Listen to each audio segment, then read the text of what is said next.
Keoladeo National Park is a 29 square kilometer reserve and is a mosaic of dry grasslands, woodland swamps, and wetland. It is said to house 375 species of birds, 200 migratory birds from all over the world, and 100 birds which migrate from within the country, and 75 to 100 local birds. This is a slide to show the history of Keoladeo National Park. The closest international airport is Delhi, which is 184 kilometers from the park.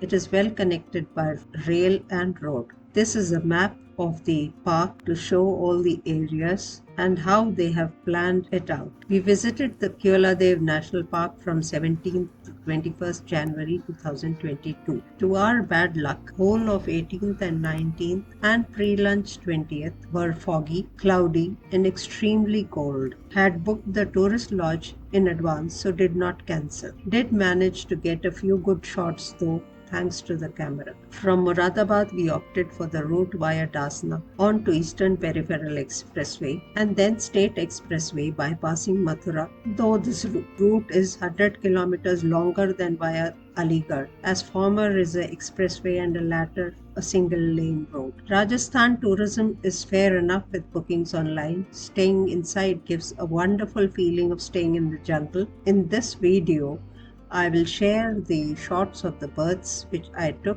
which are seen there, and a few animals with their activities which we observe. Yellow-footed green pigeon, Harial, the state bird of Maharashtra, is a shy pigeon unlike rock pigeon, has yellow feet and has amazingly blue-colored iris with pink at the periphery. These are a few shots which I took there of this beautiful bird. The second bird we spotted was spotted owlet. This owl is largely nocturnal. It normally comes out before dusk and retires by sunrise to its roost in a tree hole or a branch, where pairs or small family groups huddle together as seen here. Iris is yellow of this Vahan of Lakshmi. Owls, as predators, keep a balance in our ecosystem by keeping a check on rodent and insect population. I was waiting for this owlet to fly towards me for a super shot, but the cold prevented it.